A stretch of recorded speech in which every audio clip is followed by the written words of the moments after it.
Hearing none. All those in favor? Aye. Any opposed? Motion carries. All right. Thank you for joining us, everyone, for our June regular session of the Board of Education. We really appreciate you taking time to come out, and thank you for your patience. We had a lot of end of the school year business we had to get taken care of, but we're excited to plow through the rest of our agenda for this evening. So we'll start off just by noting that our public session is being audio and video recorded in accordance with our district policy. If anyone who is able will join me in standing for our flag salute. I pledge allegiance to the flag of the United States of America and to the republic for which it stands, one nation, under God, indivisible, with liberty and justice for all. All right. You will find our guidelines for the public forum listed in here. We are opening up our first public comment section. We just ask that you please state your name and municipality of residence. And with that, I will open public comment at 8:05. Going once, going twice. Public comment is closed at 8:05. Moving down, I would like to entertain a motion to accept the agenda as published. Motion to accept the agenda as published. Thank you, Mr. Allen. Do I have a second? Second. Thank you, Mr. Hart. Any discussion? I will note for those in the audience who are not using the digital version of the agenda, if you have the paper version, just note we are adding an item to the Personnel and Student Services section where we will be voting to approve and accept our CSA evaluation. All right. All those in favor of accepting the agenda as published? Aye. Aye. Any opposed? Motion carries. Moving on down the line. Correspondence. I hope everyone got a chance to look at the thank you notes from the 8th grade award recipients. It is always excellent when kids take the time to write back and let us know they're thankful. I'm certainly glad that they think you gave all those awards. Thank you, Mr. Corelli. Thank you, Mr. Corelli. Thank you, Mr. Corelli. I'll walk around to each individual person at Seneca and I'll be like, hey guys, here's the book. I was like, oh, that's pretty funny. Did- Yeah, yeah. you know, Mr. Leon, that means that they've heard my kids talk to me. Yeah. But it's always nice to see them. Yes, Some years we don't Get any. get any. Or So one to or receive two. this many was Yeah, really, nice. really nice. And I'm hoping that if we're receiving those, that we are also seeing those go out to other organizations that took the time to donate and to support our kids. I also wanted to say a specific thank you to Ms. Grosser. Again, it's not often that we get people taking the time to write thank you notes. We're not asking for them, but it's nice to see that we're all working for the same goals and to the same end. I know we talked about it before, but as to your point, Mr. Corelli, the Masonic Lodge in Vincenttown, where I'm the secretary, did receive a couple thank you notes. I think one from Southampton. We give to Southampton, Woodland, and Tabernacle 8th grade awards, and two, usually a boy and a girl for each district. But I did bring it to the attention, they had the awards night went up, and it was asked if anyone presented from the lodge at the awards night. And I said no. Some districts don't allow that, and but Woodland does. I said one of our members did present at Woodland. So there was a little bit of unhappiness about not being able to present to Southampton. So I'm just bringing it to the board's attention that that's what I heard in my organization. So. Understood. Yeah, no, I understand. There are other orgs like, the PTA donated quite a few awards. I know Ms. Samara would have loved to stand up there, but I will say, I said this before, and I'll say it again, broken record, Mrs. Bertulis and the whole team, but I'm just calling it out specifically because it's, every time I see an event to honor students that she runs, I just love the fact that I leave feeling like the students were honored, but that we all got out of there in a reasonable amount of time.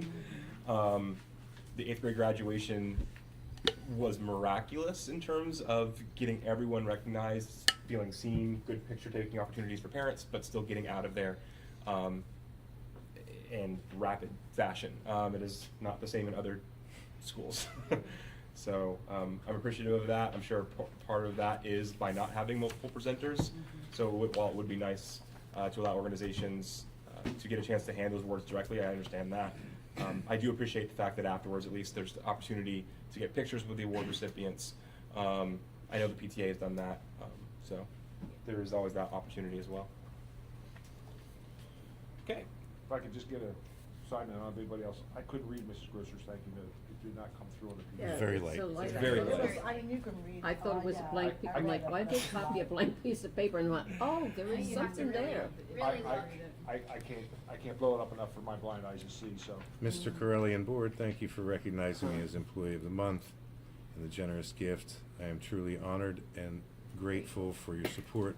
Southampton is an exceptional place to work, and I feel fortunate to be a part of such a supportive team, sincerely. Thank you, Mr. Allen. No worries. Obviously, you got bionic eyeballs. I couldn't read that with all my glasses. All right. With that, we are going to move on down the line. We are going to start with our community topics and presentations. Leading us off will be Mrs. Noble. Move out there. Oh, yeah. This one's a little long, really.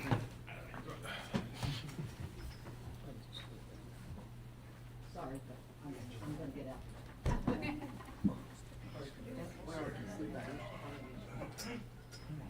So I'm going to present to you the data for the end of the year. So we talked about the middle of the year data, which showed the beginning of the year and the middle of the year. This data will show the beginning to the middle to the end of the year. And even before I start, I was jotting some things down while I was waiting here, and it is growth, definitely. Like, you're going to see growth. We've talked about growth all the year, and then I was thinking, like, why all this growth? So I was just thinking, over the last couple years, some things that this data doesn't show, but things that we've done. And one of them is and I think back a couple years ago, we were collecting data, but we were collecting data like in our own districts or for the own grade levels. And it wasn't this collective, like, where we look at it and we analyze it everybody has access to a data. So now we have a data sheet that's district wide, and it's been for the last couple years, and everybody can access it at any time. Teachers can add data in there. We have it all the way from preschool to 8th grade, and the data is the same. So we're looking at data that's not like, okay, in kindergarten they do this, but then in 1st grade they do this, and then we go to 3rd grade we do this. We have assessments now that are aligned where we're doing IXL assessment from the time they're in kindergarten all the way till when they go into 8th grade. And we keep growing with that too, where last year we picked up Acadians. Megan and I talk now, we're gonna add the Acadians onto the upper grade so that we can have that data collection. So there's things like that we're doing that I really think helps, because we're looking at it as a whole picture now, where in the past it was looking at it like segmented. It was like, okay, well, what are we doing for this school, or what are we doing for this group of students? And that was just one of the things that I started thinking about that definitely has improved. And when I go into that data sheet, there's a million people in there. Like, every time I go in there, so I know the teachers use it. I know that everyone uses it. The RTI team has it pulled up all the time. The CST has it pulled up all the time. But even individual teachers are constantly going into that sheet and looking at it and like, oh, how did my students do before? How are they doing now? So it's something that is little, but it makes a big impact. I was also thinking RTI. So RTI in the past, the RTI team is phenomenal. Like, if you ever get to see them work, like, they are boots on the ground. You ask them to do something, like, sure, no problem. And it's gotten to, like, in the past, it was the frame of mind that, hey, I'm only servicing these kids. Like, I only service the kids that are in, school 1. Now this is a district. So even right now, we're having conversations at the end of the year, and the team's going, okay, well, I might have to come over for 1st grade because we're looking at this data and we're seeing that these numbers and we need this. So it's just that mindset shift that it's like, these are all our students, and I will help and I will give support wherever it's needed. But not even just that, it's even looking back at the data, and they've gotten so good at looking at this data and analyzing it that it's like, in the past, it was like, okay, we had LOI, and LOI serviced everybody. But we know that's not not every child, it's not a one-size-fits-all program, and every child needs something different. So now we're looking at data and we're breaking it down, and we're saying, okay, this student's struggling in reading. Is it accuracy? Is it fluency? Well, where are they? What are they doing here? And then we're doing different assessments, and we're benchmarking along the way, and we're doing a lot of things where they're like, okay, so now we have this program, and we have this program, and they're coming to me and they're saying, hey, you know what, there's this over here that we could do that really would help this, or can I go to this training that'll teach me about that? And those types of things, I think we're thinking in different ways. Like, so where in the past it was like, okay, kind of, not cookie cutter, but it was in a way. And now it's like, okay, well, that's not gonna fit everybody. Let's think about how we can make this work, and every kid is part of this. And it's also not even just, we're looking at it not even just students who are gen ed students. We're picking up students that are special ed students. We're picking up students that for behaviors, and maybe like they just need that 101 because they can't focus in the classroom. So there's lots of different, we're looking at the MTSS model, which is that, the bigger model where everybody falls under the umbrella. And it's definitely changed a lot of this, and this really helps with the growth.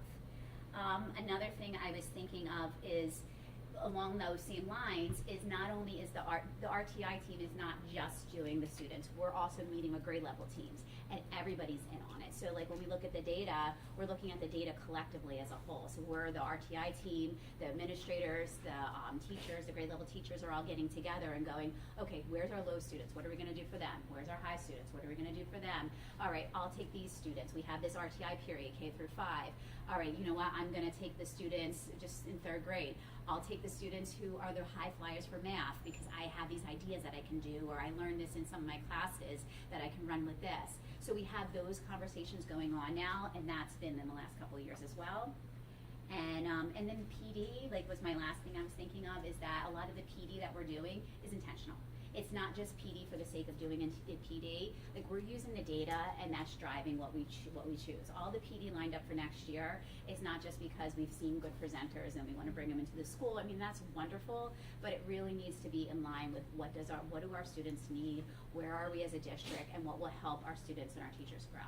And I think all of that really is the reason why we're seeing growth where we're seeing it. So. Is it perfect? No. I mean, when we look at 75%, I mean, that's definitely huge growth, but I would love to have it at 90%, 100% of our students are meeting and exceeding, and we will get there, definitely, but we're growing, and that's great. And I think some of these things that I was thinking of the last couple of years, these changes that we've made, have really attributed to this growth. So I just wanted to give that beforehand. Okay. All right, so looking at the data. So I put in preschool at a glance. So if we're looking at it, some of the things that stand out, like if you look over here, this is your average. So the beginning of the year, uppercase letters, 9.7, they could identify about 9.7 letters. Mid-year, they're 13.2, and then end of the year, 16.6. So we've had a growth in that. Now this data here, next time I look at this, I was just looking a little deeper now, this is 3 and 4-year-olds. Next year, I think what I'll do for myself as growth is really pull it out so we can look at it as for the 4-year-olds, the kids going into kindergarten, separate, because when we're looking at that, it's like, oh, well, that's all new letters they know, but we're also talking about some kids who are just 3 years old. So that's why. Or just turned 3. Just turned 3 in January, right? Yeah. So some of the students are really young. But one thing that did stand out to me, most of the growth is really high, and like ours is nice and high for the other areas. But one thing I do want to work on is the letter sounds. So I did look at that, and that did surprise me that there weren't as many, even when I was looking at the data in there. That we are doing really well with identifying the letters, identifying upper lowercase. We're doing the number. The math is phenomenal. What we're doing back there with the row counting, the one-to-one correspondence, which is really good, 76%. But I was surprised at how many students really didn't have the letter awareness yet. But it is our first year of a full day program, right? And it's also one thing that I am looking at that and bringing in is we're doing a lot of work with the foundational skills in K through 3. I'm adding preschool to the mix for next year. So I did talk to our instructional coach about this. I talked to our director about this. And so we are doing some training. I was just on a call with the lady that I'm using the other day, and she works also for the state. She does a lot. She's very familiar with preschool. She runs the whole thing for the state for preschool. So she's very familiar with it. So she's a good person to use, and she is so excited to work with them and to really build. Like not only what they're using in the Tools of the Mind program, but what are because the standards are brand new now too for preschool, they just were released, but what can we do to build up that rigor for those letter awareness and all that fluency in your literacy. Okay. So this is the data for preschool right now. Moving on to kindergarten. So kindergarten. So the one thing I want to highlight is this Acadians. So that is brand new this year. I love the Acadians testing. Acadians, it really it shows a lot, and this is the composite scores that I'm looking at, but it looks at that phonemic awareness, that phonics skills. So it's little sub-tests that the RTI teachers will take a student and they'll work one-on-one with the student. So it's not a test that's on the computer, it's not a test that's on paper, it's really just you're sitting with the student, you're working one-on-one, and there's a couple different sub-tests depending on what the grade level it is, where they are in the year. One of them is like nonsense word fluency, where they're reading like nonsense words. And they have to read it, even though, because when you're reading a word that you don't know, you actually have to sound it out and like blend it and put it together, and it's a silly word, it doesn't make any sense, but you can tell if the student has that awareness of those sounds and not just looking at it and knowing the word. Does that make sense? Yeah. So there's tests like that, there's tests with the oral reading fluency. It just depends on where the grade level and where they are in the year, but it's that one-on-one that we're sitting with a child and we're doing it, so we're getting a more accurate thing of what they can do. They're in a private setting, they're pulled out. Each test is about a minute in length, some of them are timed, and then they go back into the room. So it's a pretty accurate reflection of where they are, and if you're looking at this data, in the beginning of the year, the composite score was 35%, so our students were about 35% in there. By the end of the year, 78% of our students were meeting or exceeding, so that's a big growth there, and I think that attributes, and you're going to see that in all of the lower grades, because we're doing so much, because we really put our focus on those foundational skills, and we're continuing that work on those foundational skills. Casey, can I just add a point? So prior to any of this coming in, we used foundations. Mm-hmm. By the end of kindergarten, they only had to know 25 words. Yeah. Prior to this, the Yeah. expectation should be well over 100 for kids coming out of kindergarten. Yeah, and that's the state mandated that we have. This is the universal screener that the state mandated, right? They said we have to have a universal screener for K through 3. We chose the Acadians because when I've done a lot of the trainings with the state, this is the one that they always reference. This is the one that they always showed you the examples of. So why not go with the one that they're showing you the examples of? And it does. So what they're assessing is definitely not in line to what we were doing in foundations. They were still working on letters by January, so you're still working on that. There's not, so we are, one thing that I am when I go into what's happening next year, we are moving away from foundations and we're moving into a program called UFly for our phonics instruction. UFly is the University of Florida. You can go online and look, there's so much research on it, and there's so much free activities for the teachers. Really, all the teachers need is a manual, a whiteboard, magnetic whiteboard, and magnetic letters, and the kids build words. It's very nice, and it's aligned to this as well. Day one, you're getting sight words. It's over 100 sight words in the year, where it was 25 for kindergarten for foundations. So it's a lot different, yeah. But good point there. But that's all of that work. This is the assessment of all that work that we're doing. The narrative writing piece, so we've grown from 22% to 78% at or above the expectation there. The IXL reading is the one that we're doing overall for everybody. So the IXL we did phenomenal on. We grew in kindergarten from 22% in the beginning of the year to 83%. That's great. And then F&P levels, this is a percentage at or above grade level. So 30% of our kids were at or above in the beginning of the year, the end of September, and now we're at 78%. So we have a lot of growth in literacy. We focused a lot on literacy, which is good. Our math over here, same thing. We do have a lot of growth. So this is the math assessment that we did, so 30 to 78. And then it's just broken down by how we did on the number sense compared to how we did on the problem solving and reasoning. The one area that I really want to focus on for next year is this area here. Yeah, so we're doing pretty well when it comes to number and operation. It's that reasoning, and I'm going to talk about that a little later, but you'll notice that one's less than. That links in with their literacy too. Yeah. Links in with your reading. Mm-hmm. Yes, yeah. And that thinking, the conceptual understanding of why things are the way they are. Yeah. So first grade, and you're gonna see a lot of the same here. This one is more broken down by the levels where they were in that range. So we moved about 2 levels. Our Acadians went from 22 to 74. So again, we see a lot of growth in that. Our narrative writing, and also I have to also say with this, you know, it's the first year they did it. So that could also be why in the beginning of the year they were so low. We don't know. We'll know more next year when we take the test for a second year and the kids have already had the exposure to the test. The narrative benchmark went up, and then our IXL went from, just so you're aware of how IXL is read, this one would be, the 86 would be like kindergarten level. If it has a 1 in front of it, it's first grade. So first grade, 4th month, like 144 is like first grade, 4th month, 4th day. And then 184 is like first grade, 8th month, 4th day. Does that make sense? So that's how that is. So we grew a lot in there as well. And then our IXL, same thing from 112 to 204.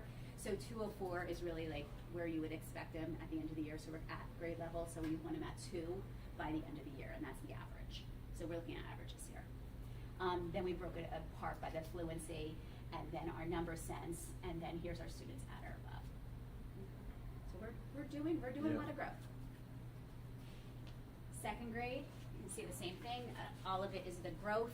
I really want to point out the Acadians from 38 to the 76 on that one.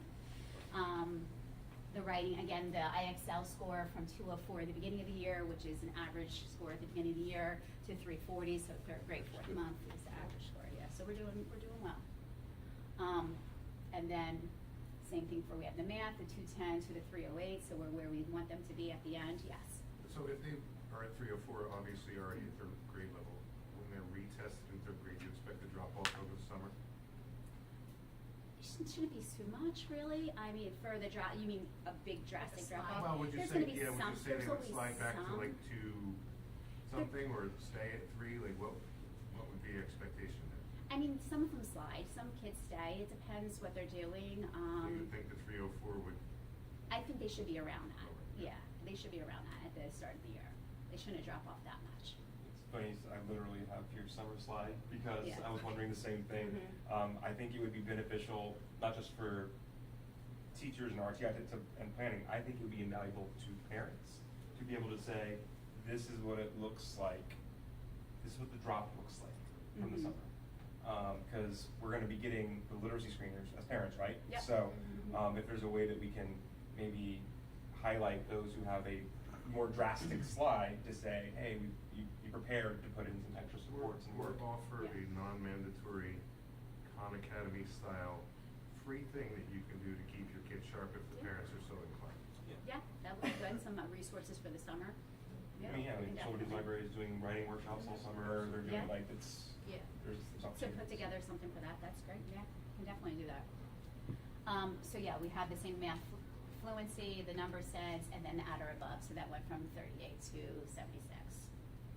So we are doing well. 3rd grade, you're gonna see the same type of thing, the growth, where from 39 to the 77 for the Acadians. The benchmark for grading went up, and then the IXL reading went up to 404, so that's nice from the 237.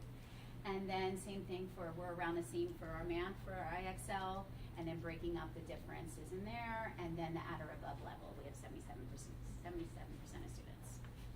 How, from a state standpoint versus an actual practical on the ground matter, but Acadians, given that is the literacy screener that the state has been showing, that is the majority of districts who are adopting have adopted, Yeah. how close can we expect a 77% composite score to map to an NJSLA? I am hoping, I'm waiting, fingers crossed there. Okay. I don't know yet because we don't know we don't know much about this assessment. I was talking to Meg, somebody asked about, do we have results yet? No, but I got, in the last 2 days, I got asked to be on 2 committees, so they're doing something with it, I don't know what yet. With the assessment, so. Yeah, I so. said, say yes. Yeah, so I don't know, so that, we don't have any results, but I know they're forming committees. What does that mean? We're gonna not get results until after the committees are meeting. I don't know how that's gonna look, but I know that right now the state's working on committee work, so that's, yeah. Is there a plan to develop any correlation between these to see how we can track those, how they track together? The state assessment? And the, right. I these think scores in once the we state? find out the results, because they don't think we can do anything until we don't even know how they're Obviously scoring not it. until you have those scores, Yeah. but once you do have those Mhm. scores, could we correlate them or map them together We somehow? could definitely figure out something, yeah. Yeah, I'm like, we're all like guessing, because we don't know how they're scoring it. We know, I've read it's AI scored. I don't know Oh, necessarily, yeah, so it's, who knows, I don't even know what it's gonna say to us, like what range it's gonna be, like how it's gonna look, They what the probably scale. don't know either until the AI spits it out. Yeah, we don't know anything for the scale or anything like that, so that's, AI.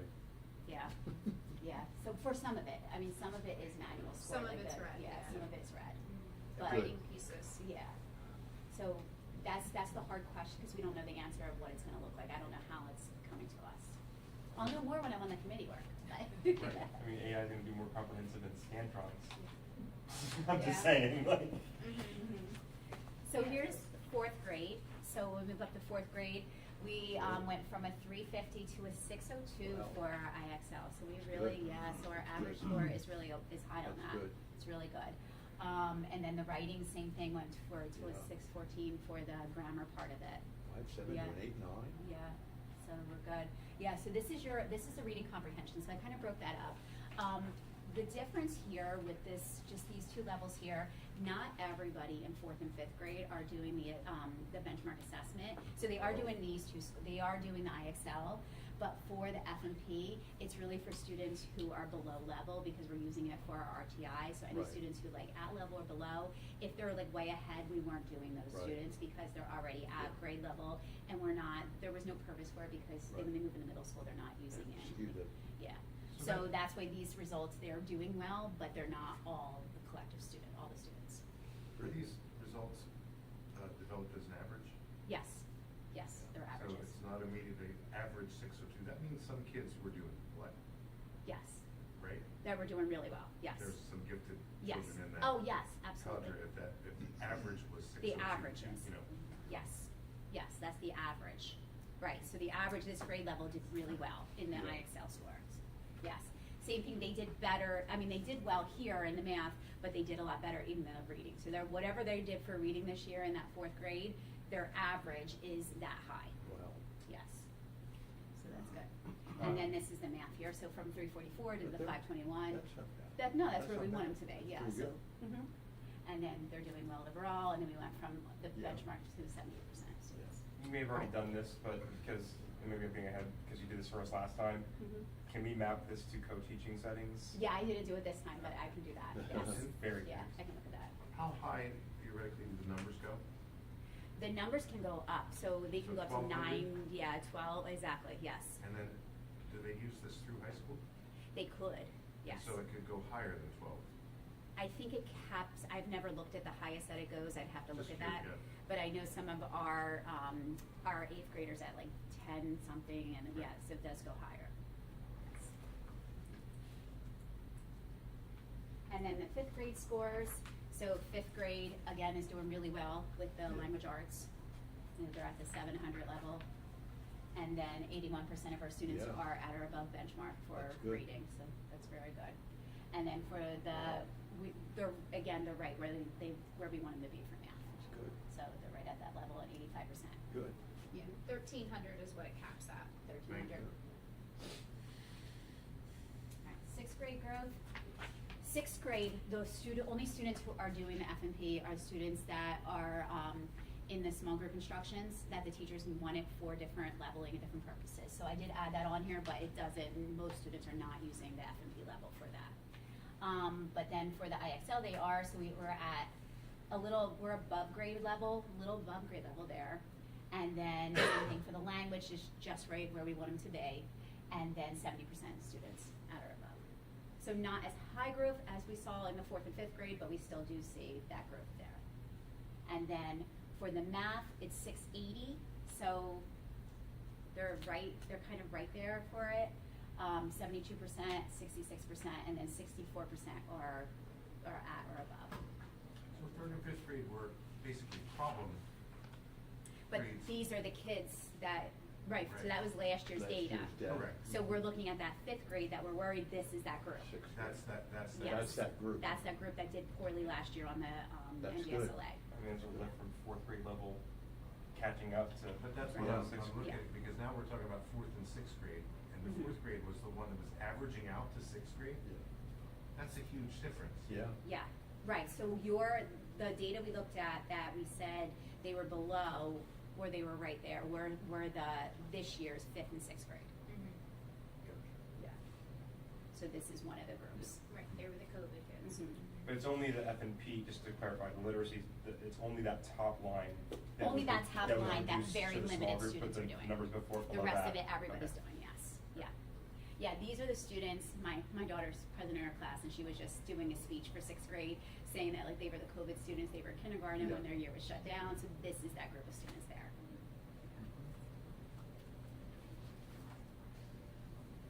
Alright, seventh grade here, so our data again, so we have now, we go back up, so we went from 5 to 800 now on here. Then we went from 450 to 858 on there, so we're doing really well on the IXL for Good. reading, yes. And then about 80%. 43 to 80. Yeah, so we're doing really well with that. And then the same thing for our math is really high too as well. Good. Yeah, so that group.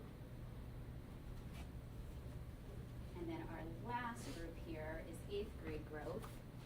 Eighth grade, at 9.6, 970, and then 914, 81% of students. We did, yeah, very, very good in that one, yeah. And then we're at the same, we're good here we're right where we need to be, and 78% is at or above. That's great. Yeah, so we have good growth. Is there a way for us to talk with Seneca and just get, if they do any testing at the beginning of the year, just to get some rough idea as to how they start there? Mhm. So that way we're seeing that our results are mapping onto what they're seeing there. To what their assessments are? Yeah. Yeah. I mean, because hey, if we're blowing everyone out of the water, good for us, but I also don't want to. Theoretically, map it against the other sending districts too. Yeah, Why not? Well, we do that, we do that for, the NJSLA. we do that. We all share, some people don't put their data in, but we all share. Love to see that. Share We this all with the share teachers, to right? compare. Yeah, I didn't get a chance to share the checks, I just Yeah. worked on this, but I will. I'll That's share this good. at, the August meeting, when we do the August, I'll do Yeah, this. they'll appreciate it. Yeah. So looking at that, yes, we have, we are growing, but there still are areas for growth, right? So we're always hoping to improve. So there are some things, so just in literacy, the the writing instruction, we can definitely grow in those areas. The reading comprehension and academic vocabulary. So like I said, in certain areas, 70% is great, but then we still have 25% of our students that need that growth, right? So we do need to still continue that work in those areas. I'll go into my PD, so I'm not going to go too far into what we're doing, but just so you know, those are things identified. The mathematical reasoning and problem solving, that was another area that we identified that definitely needs some work on. Our fact fluency is good, but we can always continue to work on fact fluency just to continue to build it, especially with the new programs we're putting in place that are so conceptual understanding. We don't want to lose that math fluency, so I want to continue with that as well. And then early literacy, like I said, we really want to focus on those letter sounds and then that number sense. One other thing that just, one other thing that just I thought of too when we're talking about certain subgroups, I was working with the ESL teacher because we got the WIDA scores. I don't know if you've got them or next meeting. Next meeting we'll next get meeting that. for the WIDA scores, you'll get those. But we were talking together about the WIDA scores and where the students are who are ESL students, like English learners. And she was identifying that the students, the area that we really need to focus on is that foundational literacy. So she was noticing that the students in the lower grades were really struggling with those foundational literacy. They were doing really good on their oral speaking and the language, but when it came to that reading, they were still struggling. So it's something that she was talking to me about if she can be included in all those PDs for the early literacy. So we're going to work on all that with her as well. And she's really going to fine tune and focus in on those areas for that. So that's another little subgroup. And that to we're give you working on. a point of reference, next year we'll have 21 students that are eligible for the ESL. Yeah. So that program is growing. It's I growing. think we have 4 or 5 kids that are potentially eligible just in preschool next year. Yeah. Wow. And Really? there's every grade level, there's at least one or At least more one. students that. So yeah. it's growing. It's definitely growing. Yes. All right, so strengthening foundational skills in preschool, I did tell you this is for PD, what we're going to add them to the mix. We're throwing them in and really building that. I'm excited to start working with them on that. Simple little things make a difference. Like I was saying this in our admin meeting the other day, and you wouldn't think about this, but when you have a little one and they're learning sounds, and you have around your room the different pictures and the different words, if you have an elephant for E, they're not going to get the sound because it's L when you look at it. So simple little things like that, where you should have a picture of an egg for an E because it's that E sound. So there's things like that that you don't really think about, but that when you have that training, it's like, oh, okay, that makes sense. So those tweaks, those little things, we're going to work with them on things that they can do to really fine tune what they're doing for that sound awareness. So that's just one.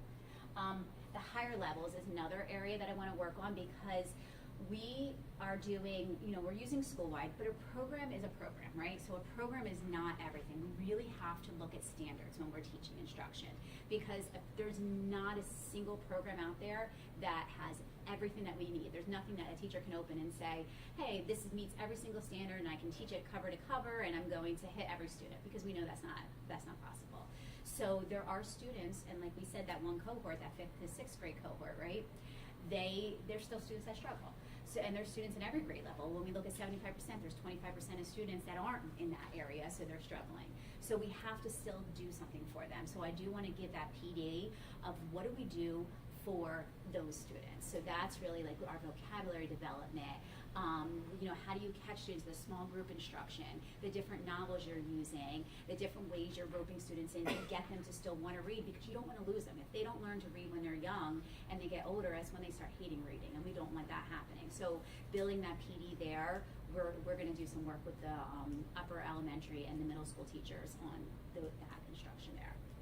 And then the math program. So I'm really excited about this. So we had a math team.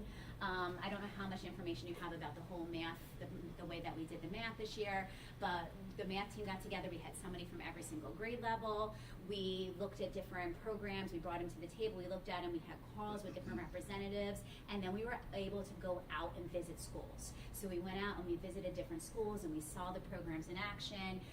We talked to different people. We had calls with instructional coaches and admin from different places and teachers, and they just got, like one school we went to, they got to sit around the table with the admin and the coaches and the teachers and just talk to them about what worked, what didn't work, and what are you seeing in the students. And it was a really great process that we did, and we did come to 2 programs, 2 separate ones, one for the elementary and one for the middle school.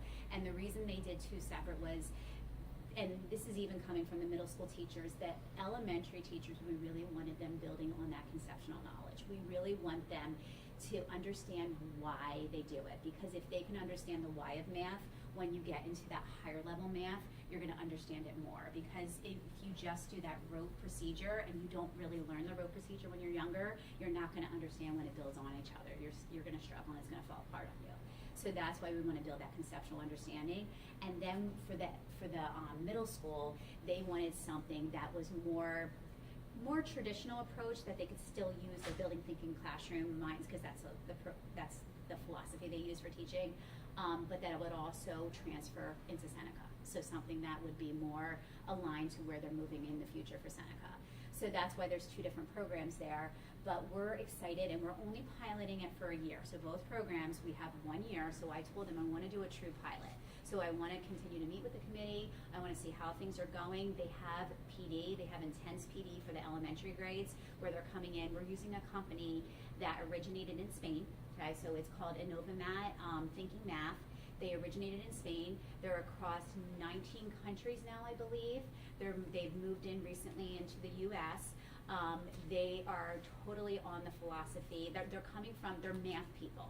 They are invested in math instruction. They're not just a company that created it and then pilot, like packages this. They are math instructors, like the big wigs from the companies that came out to our school. Like, that's who they are. They're so invested in it that they want us to be successful in it. So they offer us and I've never seen this for a pilot, they're going to come in 7 different times into our school to work with our teachers. So that's how invested they are. But it is a 1 year. So I want to meet with the teachers. I want to meet mid-year, and I want to say, is this something that we want to continue with? Is this where we're going? And is this right for our district and right for our students? I mean, chances are they're going to say yes, because they're doing the program and they like it and all, and they're very invested in now. But I don't want to commit to something and just say, okay, we're going to throw this in and do another 5 years. I want really to analyze it and see if it's exactly what we need for our district. So that's what we're doing with both of those. And I'm very excited about it, and it's so much fun. Like I found, not that I found them, but we discovered them at the board, when we were at the school board conference. Yeah, Casey and I were over there playing. Yeah, we were playing with blocks, and it's just, that's what it is. It's all about play in the lower grades. Like, the kids are not even realizing that they're doing all this math because we were building a town out of these blocks, and you had to realize, okay, well, if I put these blocks here and I stack these 3 up, then I had to make sure the other side also had the 3, and it was just that whole thinking mindset. That was a kindergarten lesson. That was a kindergarten lesson. And it it was took hard. us some time to figure it out. We figured it out. Yeah. We were pretty proud. But But then it- he told us it was kindergarten. We're like, oh. And it encourages that because in math, you also need to talk. So that mathematical discourse, it encourages that. It encourages them to move around, to use those manipulatives. In this new program that we're looking at, you don't get a workbook page until the last 10 minutes just for your assessment piece of it. Like, just to see if you can consolidate all that understanding. It's really about building it and playing with it and learning it. And the teacher comes over and they're not telling you the answer. They're like, well, why is that? And they want you to know the why of what you're doing instead of just, everybody can get the answer, but why did you get the answer? How is that possible? Is it gonna make sense to, I'm just having flashbacks to, I don't know, I don't understand new math. My kid's coming home with new math. I don't get new math. I've had many math teachers say, it's not new, it's the same math, we're just teaching it differently. Yeah. But I mean, I came up with memorize multiplication tables, memorize this, memorize that. They're still your basic. I mean, you're still, yeah. Yes. You still have a way to solve a problem, but it's just how do you get there? And then I'm going to teach you the traditional method of doing it, but they want you to understand the why first. But I just wanna make sure that the parents are gonna be able to, when their kid comes home and goes, oh, I was playing with blocks and I did this neighborhood and it's gonna be a graspable concept for the parents to help reinforce it at home. But Yeah, no, it is very different when you shift it, because everyday math, very similar, I rolled that out. But yes, I agree, there's not a ton of homework going home. There's not going to be a ton, with these programs, but just to reiterate what Casey said is K to 5, we have 1 kindergarten class piloting it, 1 first grade, 2 second grade, 2 third grades, 1 fourth grade, and all of 5th grade will be getting the new program. So when we say pilot, these are the people on the math committee, so they'll be piloting it for a year. We still have the subscription to Into Math For one more year. year. Yeah. So wherever we find needs, there will be supplemental in there, so that you may still see Into Math coming home. Yes. But not everybody is piloting. It wouldn't be cost effective to do that. So we want to make sure that we really love the program. But there's a good chunk of teachers that agreed to do this piloting, which helps with vertical articulation, with the committee work that Casey's been doing, which has been phenomenal. She rolled this out beautifully. I mean, I'm surprised they went with this program, because if you remember the first time we looked at all of it, they were going more traditional, but I think once they started to get some of the PD and training that came with it, they saw the value in this, so it's good. She did a good job. One thing they threw in for us for the pilot is the intervention program. This comes with the intervention program, so it's one piece that we've been missing all along, and it comes with a separate one. And the way the intervention program works is students who are identified through our assessment measures that are lower will take a test, and it kind of shows like where they're at, and there's different kits for different areas of math. Like it could be number sense, it could be like, and then it builds on there, so you do the instruction. So it's not like necessarily aligning with what you're doing in the class, it's more aligning with what's missing, like where are there gaps. So we have that as well, so we have a pilot, we're piloting that as well. is there a representative from RTI Yep, team? there is, there's 2 actually. It's 1 from each building.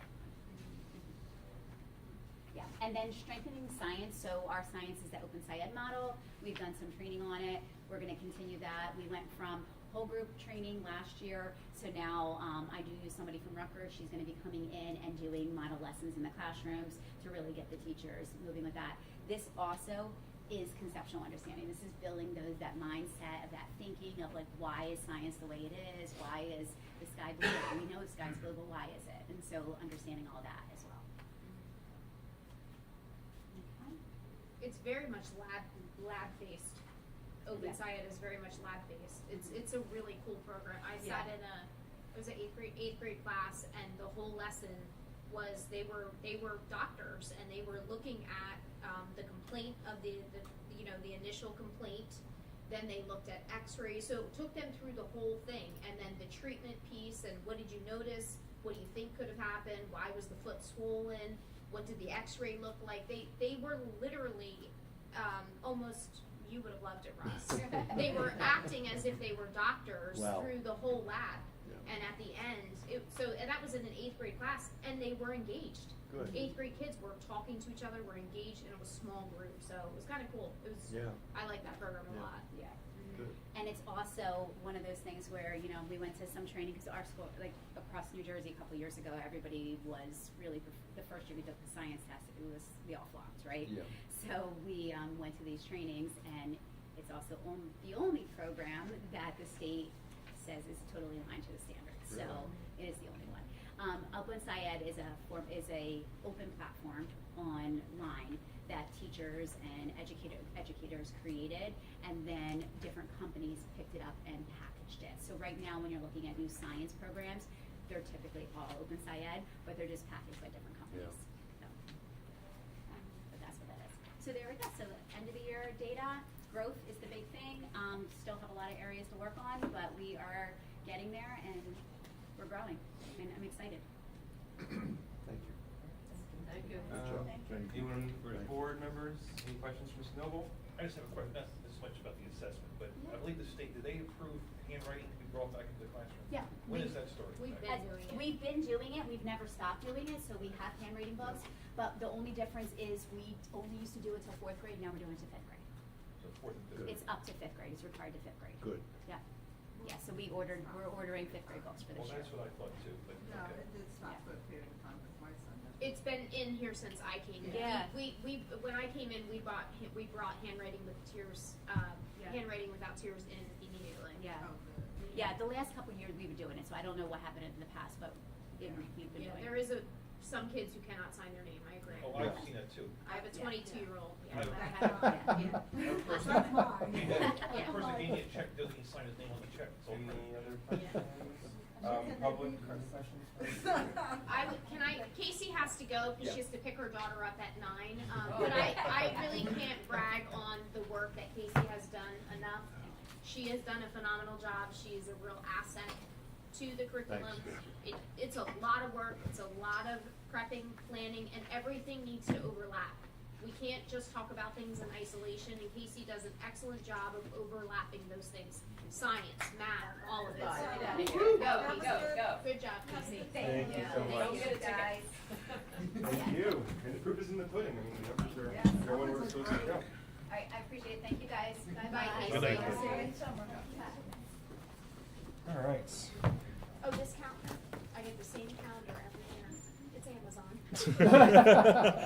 All right. All right, we're going to go down the line.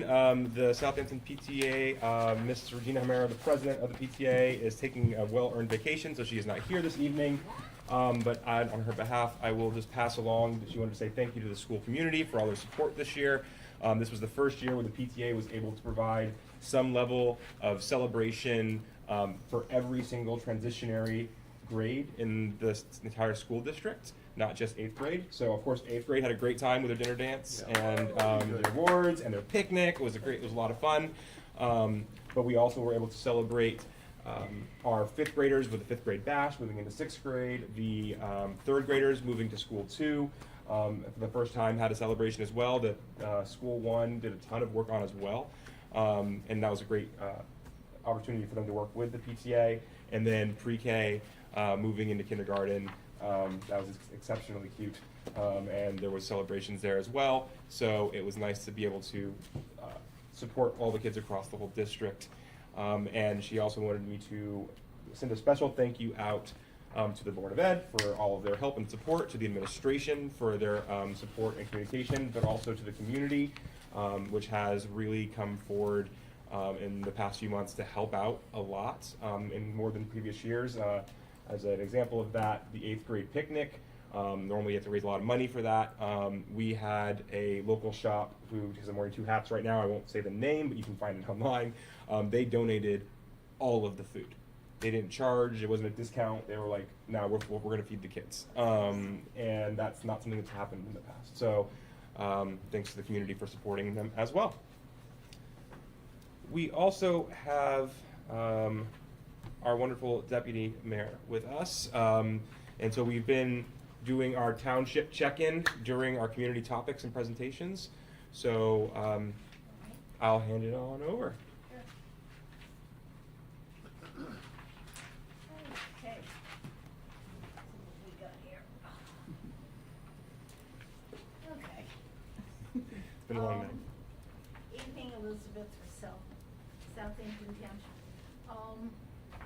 We presented, Southampton Township, presented a presentation, proclamation to Red Top for 100 years within our community.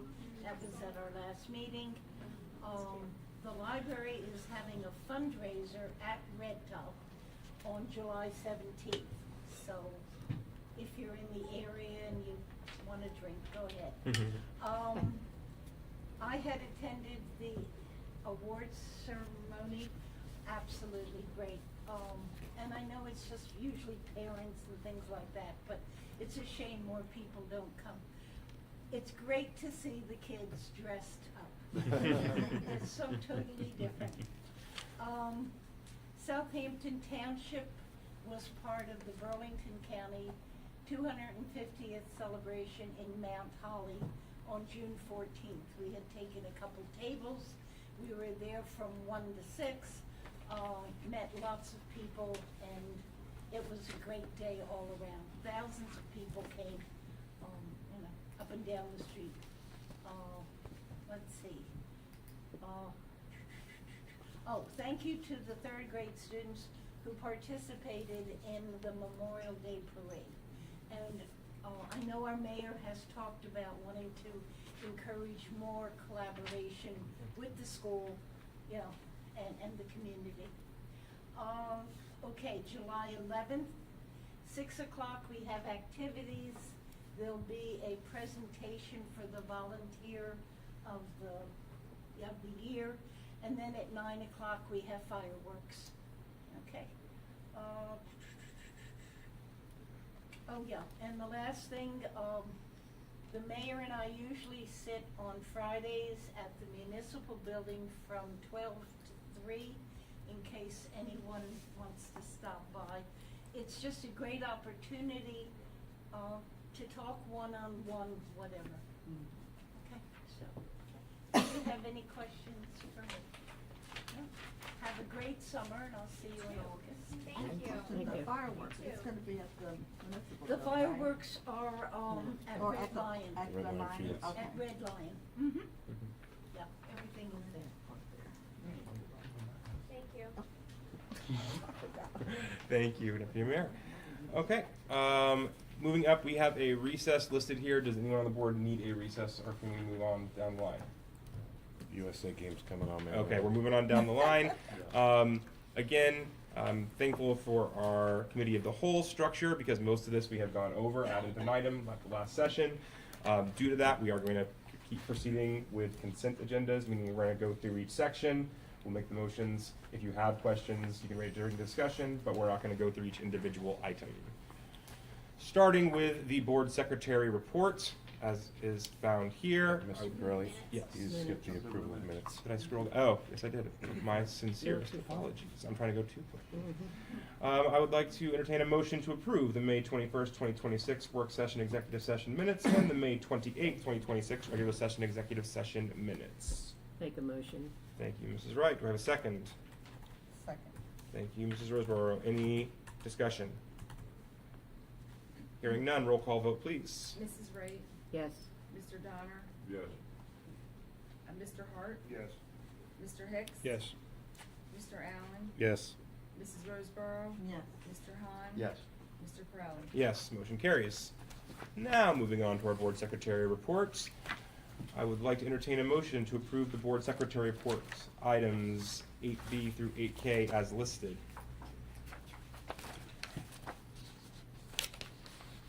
Entertain a motion. Right, makes a motion. Thank you, Mrs. Wright. Do you have a second? Second. Thank you, Ms. Roseborough. Okay, discussion. question. On the June bill list, the, David Jewelers, is that for pins for sports awards? Is that what we get from there? Sports pins? I have a question. The online board self-evaluation, I notice it's on here as a reminder. What did we decide? Is there a deadline to submit that when we're gonna go over it? Last we discussed, we said we're gonna do it end of year. So unless anyone feels strongly about changing that. No, it just says on here, as a reminder, online board self-evaluation tools are available. So we're gonna start that now, or are we gonna wait? We're gonna. No, I would hold on. All right, so what do we think? We're thinking the fall? Yeah. I think when we come back, we can set official deadlines to start looking at it with the idea of reviewing it in December. Can I ask Mrs. Conroy, how did the BA conference go? It was great. It was a lot of good information, courses updating on a lot of stuff. The policy stuff is still up in the air. But it's bad. Policy as far as, I'm sorry, just. The new policy with changing the phones and, it's not like those guys, the cell phone ban. Okay. It's internet capable devices. Because Still, the stress estimate I taught the class, they We didn't still, put that in there. they still have We definite did not answers. put that in there. okay. Any other discussion for our board secretary reports? I just, on the regular board secretary report, page 5, the unrealized federal balance, is that just a delay in the payments where it was $40,000 unrealized? Is that just like Yeah, it's still coming staggering in. because it hasn't Yeah. come in yet? Yep. I think there were a couple things like that, but they're generally just because of that, right? Mhm. Right, okay, Still flows in through August. gotcha. Another question I have on the bill list, this is our dues for NJSBA. Have those gone up or they been flat? The amount they have on there is $6,748. I thought it was more like around 4 or 5 a couple years No, back. they went up a lot. Remember, Well- last year we got the email, it went up 2 years ago. Hmm. Last year we paid a lot more too. I, Do you remember that? Well, I'm trying to We remember, were that's what I'm told- saying. I'm yeah. trying to remember. I think We you're got right, the it was email that they were 4,000 something. Going up quite a bit. I thought they were pounding their chest saying they hadn't increased it. That's why I was looking at that number. I'm thinking, wait, that looks like it's going up, and I'm wondering if it relates back to the online manual for policies. Of course, they're gonna make it up somewhere else. Well, that's my point, but it's like, they weren't telling us that. It was like, oh, no, this is gonna be a free service. Yeah. So it did go up. Yeah. More of a reason to use them for policies if we're paying for it anyway. Yeah. Well, that's the case, we have to decide before the 18th, because all that work that we're doing on that day is directly linked to Strauss SV policies. No, I know that, but once we clean up those policies, we'll have the numbers and then we can map. So I would rather do the audit on what we currently have Okay, to clean it, get a clean manual, because then if we decide to move, then we can hand it to NJSBA and say, okay, map. This Yes, is they'll do clean. that, right? Yeah, well, they said they will. If we have the custom stuff, that might have a charge. Yeah. Yeah, I still don't believe it's gonna be free. I just don't. But we're already paying for it. I get it, but it's already, the dues have already gone up substantial too, so there's some hidden in the details, but anyhow, that's just all I had on that. Just a couple quick questions, Mhm. just trying to get all these ledger acronyms right. AIL payment on the. Aid in lieu. Yeah, transportation. For that people Private that, school. aid in liu for Okay. transportation of their Transportation. students for Okay. private schools. I knew that, but I Yeah. couldn't figure it out. That's what I thought it was, but I was trying to, That was a big topic tonight. our GST transport, that figure is based on, I would assume, field trips and extra activities for the end of the Sports, year. Right, and then I saw, we don't get billed through regional for that, they actually bill us separately for that. And that's based on the contract with, Very well. we keep having that transportation conversation. Which is Um, what's on the bill list. And I think that was in, oh, in the Peterson, That's contract for the year. we're good, right? We were behind a couple payments, so we're caught up. But that'll be for the year, Yes, it was for this past year. right, we And resolved then that. we'll have a new one coming up. And that included the adjustments that we made in that contract, right?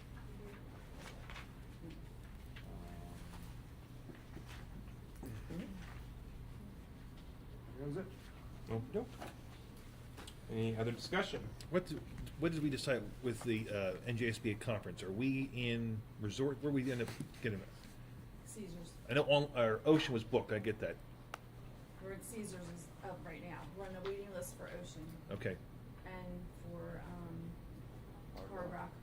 Okay, so Caesars. That Caesars is nice. All right. All right. Hearing no further discussion, roll call vote, please. Mrs. Wright, Yes. Mr. Donner, Yes. Mr. Hart, Yes. Mr. Hicks. Yes, with the exception of item C, June bill list. I'm going to recuse for check number 6594. Everything else, yes. Mr. Allen, Yes. Mrs. Roseborough, Yes. Mr. Hahn. Yes. Mr. Corelli. Yes. Motion carries. Moving down to the superintendent's report. I would like to entertain a motion to approve the superintendent's report, items 9A through 9J. I move to approve the superintendent's report, items 9A through 9J. Thank you, Mrs. Roseborough. Second? Second. Thank you, Mrs. Wright. Discussion.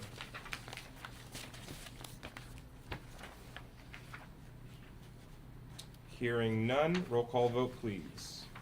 Mrs. Wright, Yes. Mr. Donner, Yes. Mr. Hart, Yes. Mr. Hicks. I'm just looking at 1 second here. I wasn't at the work session. Can you just explain, what is the Optimal Comprehensive Universal Screeners Focus Grant? That is for the Acadians, the screeners that Casey talked about tonight. Okay. Let me just make sure real quick here, and it's a big motion. We had it last year. Okay. All right, yes. Mr. Allen, Yes. Mrs. Roseborough, Yes. Mr. Hahn, Yes. Mr. Corelli. Yes, motion carries. Moving on to personnel and student services. Mrs. Roseborough. You want to go through it or just make the motion? Okay. I move- Didn't make the motion. The online, yeah, because we added that one. Oh, yes. Yeah, if you don't mind. I move to approve the personnel and student services report, items 10B through 10I, and that includes the addition of the approval of business administrator 2026-2027 contract. Oh, I'm sorry, and the approval of the approval of the chief school administrator evaluation is what we added to that. Second. All right, we have a motion and a second. Discussion. All right, so just from my understanding, the chief school administrator contract or evaluation is in this motion. Yes. Yes. Okay, just want to make sure it's not on the agenda. I know we added it, but, It's H. Right. Mr. Hicks. wait a We second. added it after. So it's not on the paper, it's on the online. Agenda. All right, well, H was recommendation for That was employment. different, right? They changed it online. All right, so where is this going? It's I, that's moved down. It's to I. Okay. Okay. Hearing no other discussion, roll call vote, please. Mrs. Wright, Yes. Mr. Donner, Yes. Mr. Hart, Yes. Mr. Hicks. Yes, with the exception of item F and item H, recuse. Everything else, yes. Mr. Allen, Yes. Mrs. Roseborough, Yes. Mr. Hahn. Yes. Mr. Corelli. Yes, motion carries. Moving on down the line to curriculum and policy, I would like to entertain, I'm gonna go ahead and make this motion, I don't get to make motions yet. I'm going to move that we approve the curriculum and policy report, items 11B through 11D. Second. Thank you, Mrs. Roseborough. Any discussion? Hearing none, roll call vote, please. Mrs. Wright, Yes. Mr. Donner, Yes. Mr. Hart, Yes. Mr. Hicks. Yes, with the exception of item C. Recuse for P 1230, P 1643. Everything else, yes. Mr. Allen, Yes. Mrs. Roseborough, Yes. Mr. Hahn. Yes. Mr. Corelli. Yes, motion carries. Mr. Hart?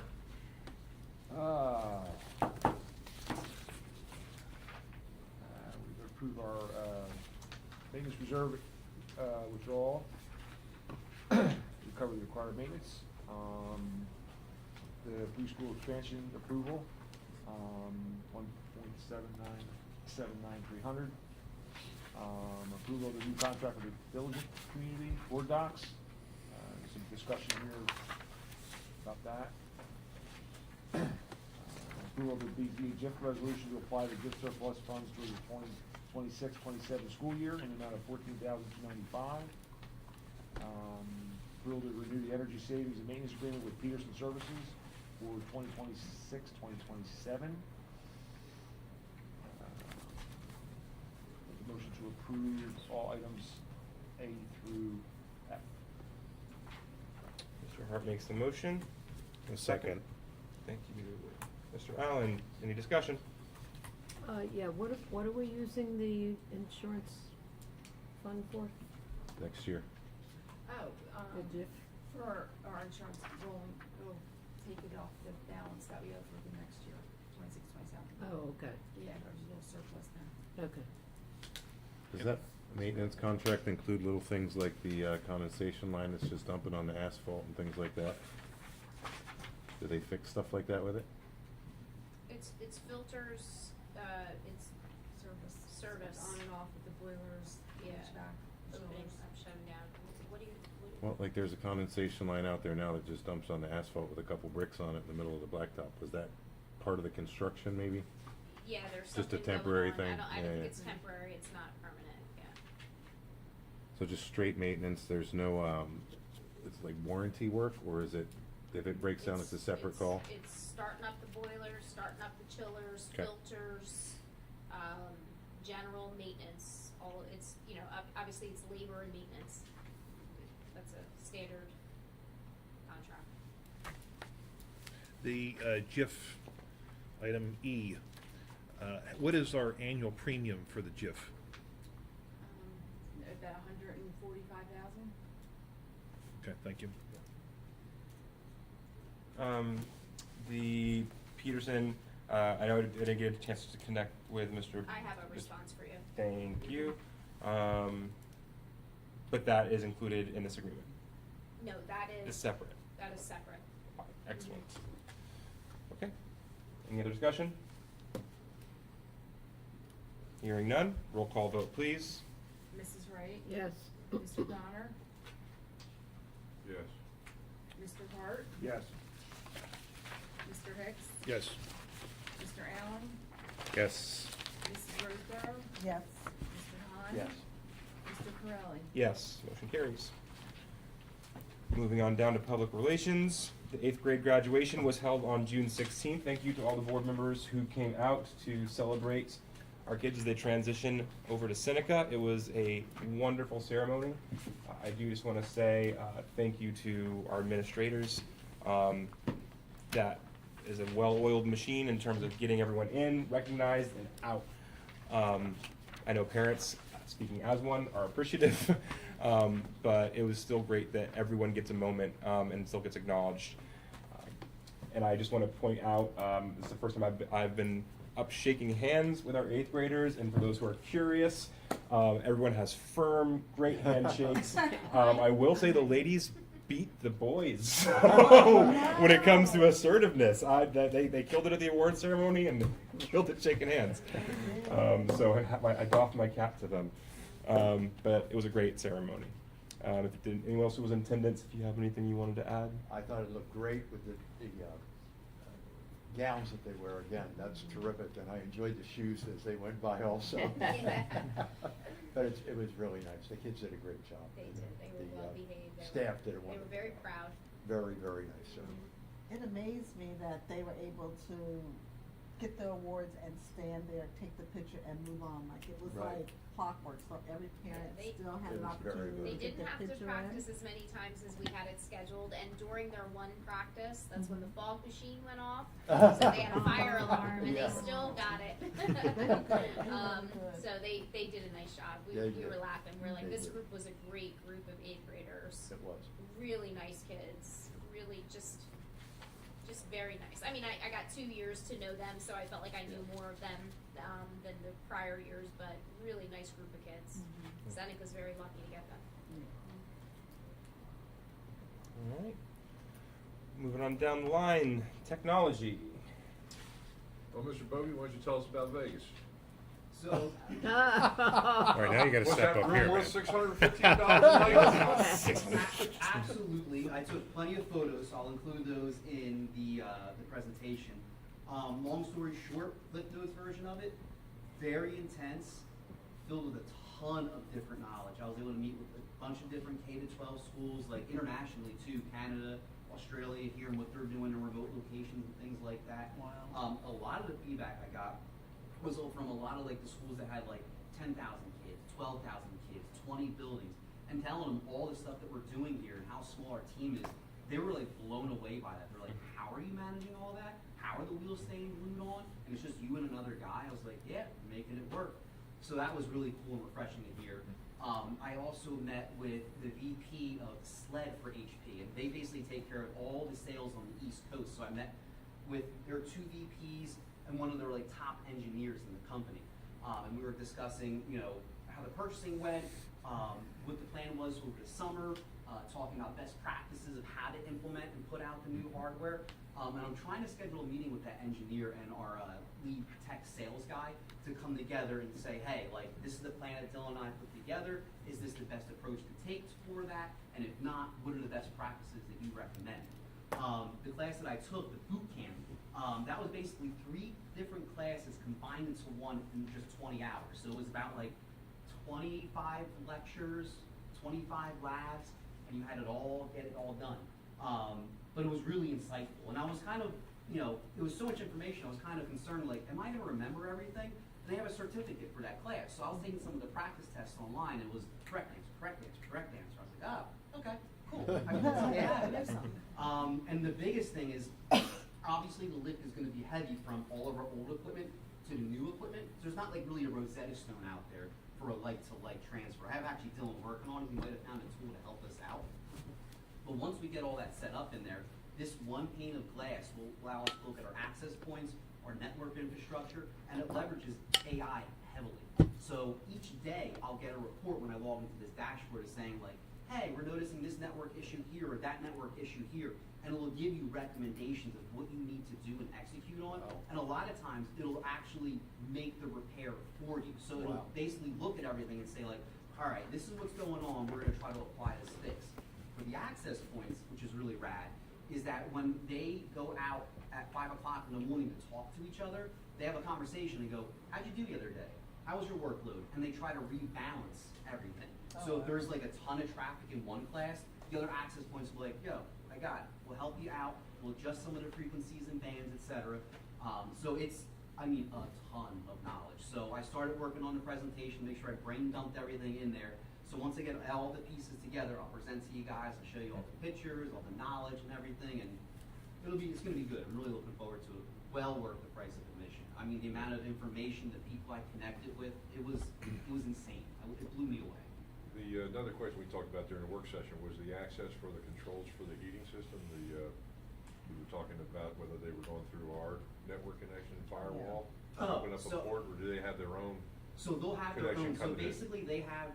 It's like everything else we've been doing, where the service is based in the cloud, and we end up connecting to them. So we don't have to punch holes in our firewall, make exceptions, worry about security or anything like that.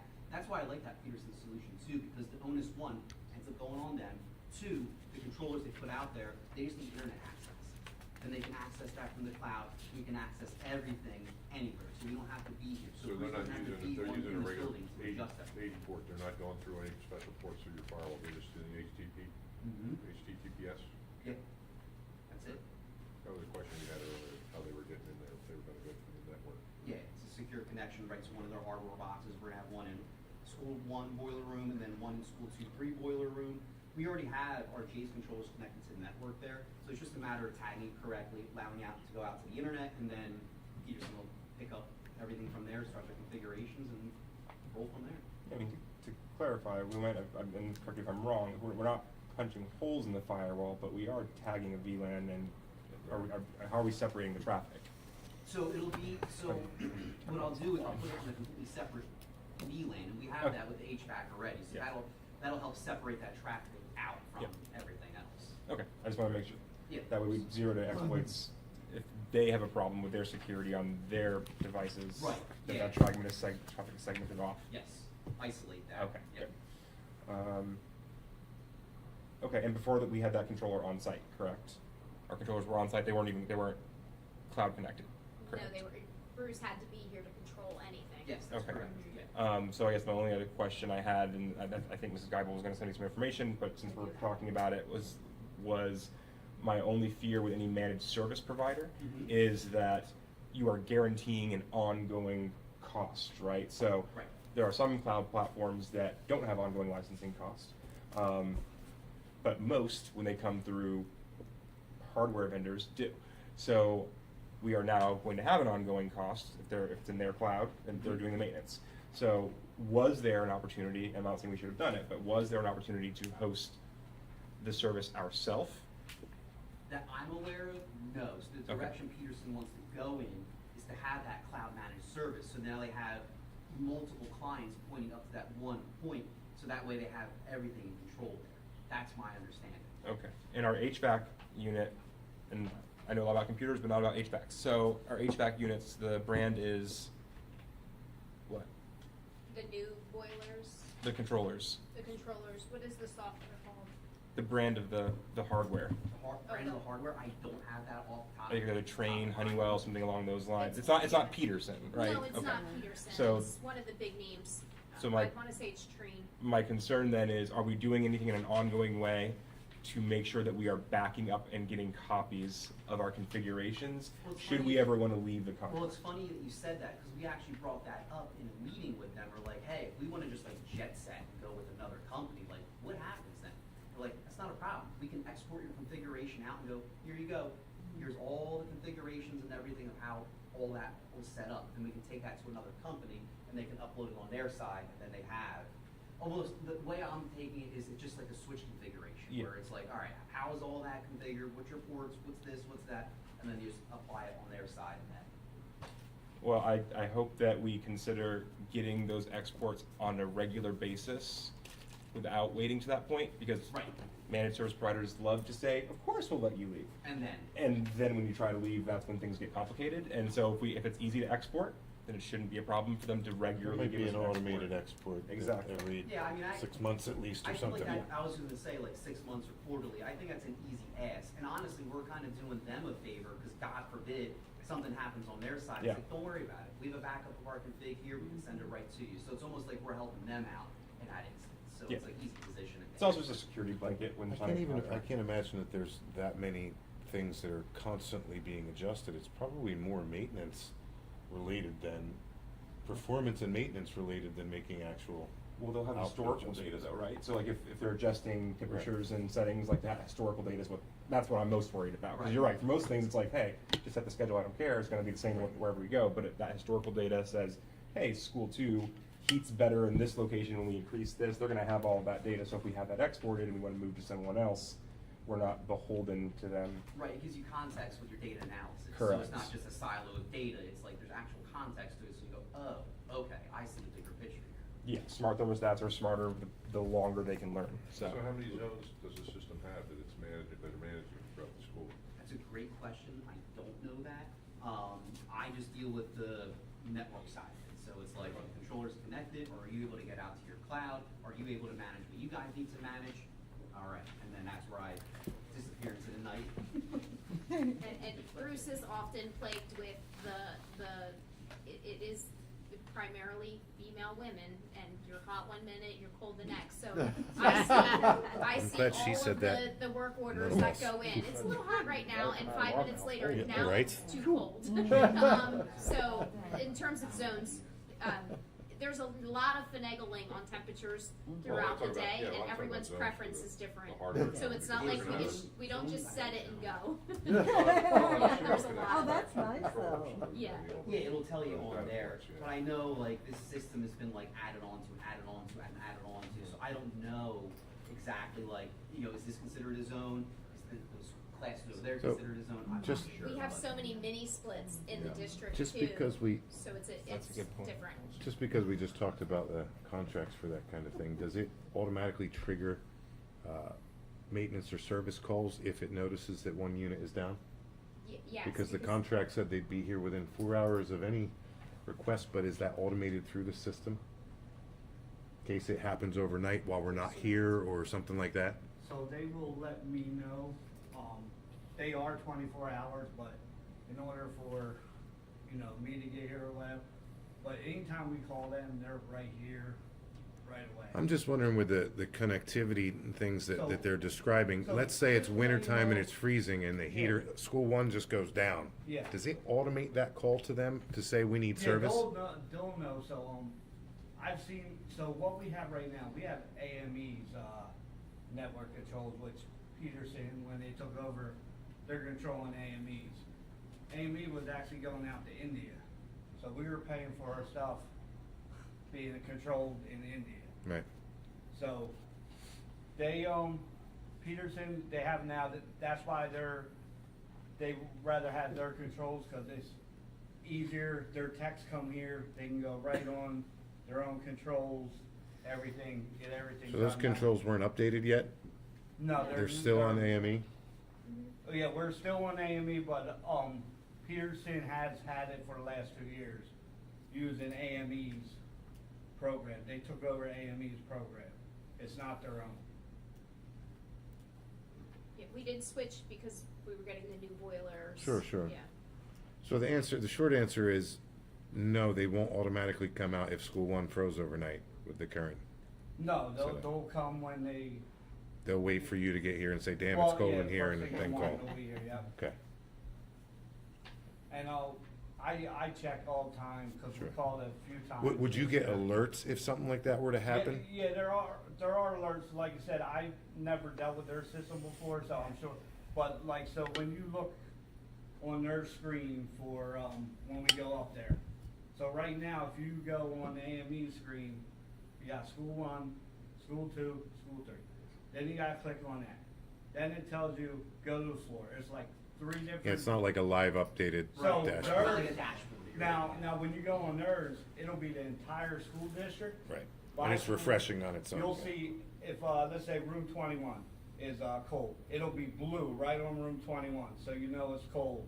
And if it's too hot, it'll be red, so you know right away, just looking on their screen, Isn't that amazing? exactly if there's something wrong or not, so. Oh, wow. You can use that data to see if there's any windows that need to be sealed. Right. Close your window. Yeah. I would imagine though, I mean, and I'm not a boiler guy either, but I would imagine with the boilers, if there's a massive shutdown with a boiler in the middle of the night, they're getting There's notification. alarms, Oh, Oh, yeah. yeah. I mean, that was sort of the question. That's kind of what I was Yeah. getting at, yeah. Yeah. I don't know if they're still talking about looking at something with the black and the green screen and a blinking cursor, or if they're Oh, looking yeah. at, No, this is like an actual like web dashboard interface Yeah. that they can look at. Yeah.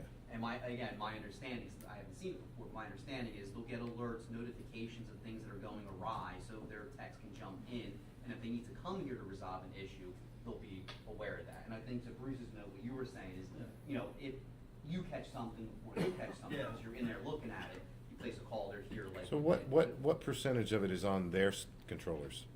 Any? Or is it all on AME? It's all AME's controls right now. What's the cost differential to switch it over? Are they giving you an order of magnitude for something like that? Or are they Well, jumping to do it for free because then they got more control? no, when we get their controls. Yeah. Whatever the price was, that's what it is. We, already had the PO. So we are getting their controls Yes. installed? Yes, we As are part getting of- their. Yes. That's Okay. part Oh, of- Yeah. That's what I'm trying to get to, yeah. Yeah. Yeah, that was part of the referendum, when we decided to switch over. And that's happening this summer? Yes. Yep, they're Okay. working on it, yeah. And it will be married to the annex Good. too, so all of it's gonna be under one Okay, configuration. thank you. Any other questions?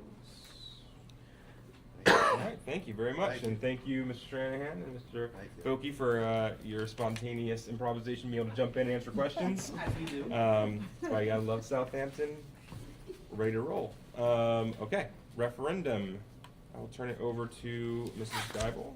Okay, so we have a lot going on. Bruce was here on the 19th for all the contractors to bring all the equipment in, and supplies, and they started on Monday. The APR room, it's laid down, all of its completed there already, which is great. All the carpet, with the exception of a few classrooms, all is ripped out, so they're already laying floor. We have exterior doors. We have about 4 put in already. The master keying, they're going to be done probably by next week. So we have 4 keying systems in the district, which is great because right now keying is a nightmare. Yeah.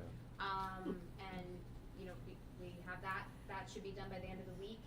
They're painting the blacktop outside with the basketball court, the pickleball court, the kickball court. All kinds of things are going on over there. The turf is up and going. I spent some time with him this morning out there, piping, getting soil back on there. The turf we can anticipate like middle of August. The track probably won't go in until the 1st or 2nd week of September. The track itself, but fencing, concrete, all of that. We're planning all of that out. They're a little bit behind. Are the lights wired up yet?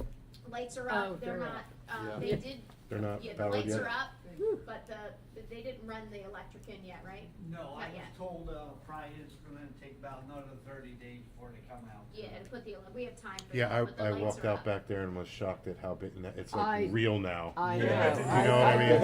I did the other day too, and I'm like, whoa. The annex is just, I mean, every day we go in, we're like, wow, it's looking sharp. It's really looking sharp. So data, electric, the roof, they're starting the painting. They did the sheetrock. They did the insulation. They're moving pretty That's fast. fast. Yeah, so we should be on target with that. We were talking about the asphalt today, so we're moving along on that project. That's coming along nice. I think of some of the other things that's going on. CST bathrooms being redone, master keying, HVAC controls, that'll be the next piece. But network switches, Matt's building the plan with Dylan for that, but boilers are in. We have just a couple things that they were working on the boilers. They're in. They did those before the end of the school year, so we're almost there. Question is, I forgot, I was gonna ask this before and I forgot, and then a parent reminded me of it when we were joking. For CST, is there any chance that CST meetings are currently held in a room that is also kind of utility focused? Like, it's been painted, it's better now that it's painted, but like there's pipes and stuff, and I'm just curious if that can be a different location. So we use the corner office, Bruce's old office with the windows, Yeah. as you're saying. Yeah. That was a pretty creative spot for us to have because we really don't have an extra spot. Although the LDTC is only going to be here, ESU does have an LDTC for us 3 days a week. So Okay. we'll be contracting out with them, and they'll be here 3 days a week. And that used to be full-time with an office, right? And that used to be an office, so that is an Could we option too. swap that? I can talk to Maureen about that. Okay. Yeah. And how's the media center going? It's school one? The Media center, the new. we have supplies there, but he hasn't started there yet. Same contractor that's doing the annex, so he's kind of trying to get some Busy. stuff done there. That'll be a little less intensive. It's really just walls and Shelving and. sheetrocking, a little bit of wiring, and the doors. I know this is for a lot of it, like that room has been like a weird like gym APR with a really low ceiling for a very long time. It was a gym when I was in school one. like, Yeah. Seeing it as like a media center on. Yeah, you really can excited see about that. everything labeled around here will be in the new library once we get Oh, everything. okay. So these will be it'll be the K to 2 books. Mhm. We're leaving 3-4 because they're so similar. So 3-4 will be over here. 3rd grade will come over here for library, but over there, and then it's fine because it will be a multi-use room. So technology will be using the room as well as library. Cool. Any other referendum questions?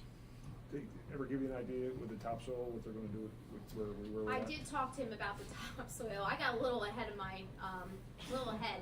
Cause I'm like, I saw him piling it up and I'm like, all right, let's go.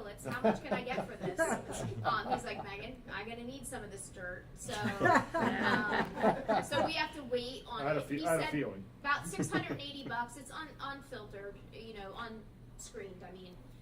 So about $680 per triaxle you get on it. But like he said, first of all, you're gonna wanna keep some. Yes. Yeah. It's top-notch Yes, soil, yes. even though it's not screened.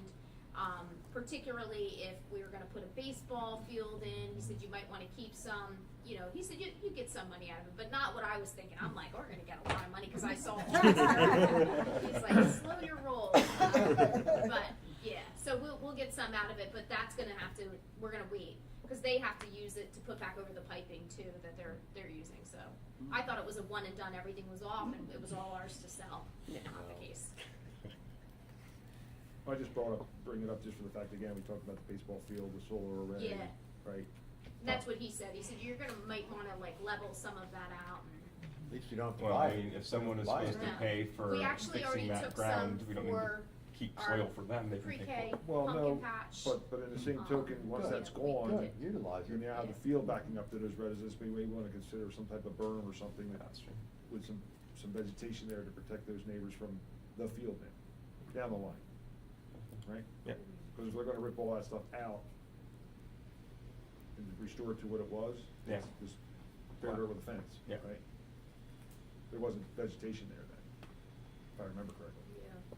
So, you may wanna think about that, hanging on to that soil for that purpose. Yeah, that's why I said we'll push it off. And then I guess my last question is, the Warrior Construction, didn't ring a bell to me. What was that for? Warrior Construction, Yeah. in the bills list, Yeah. what was, they did the roof, they did all the seals.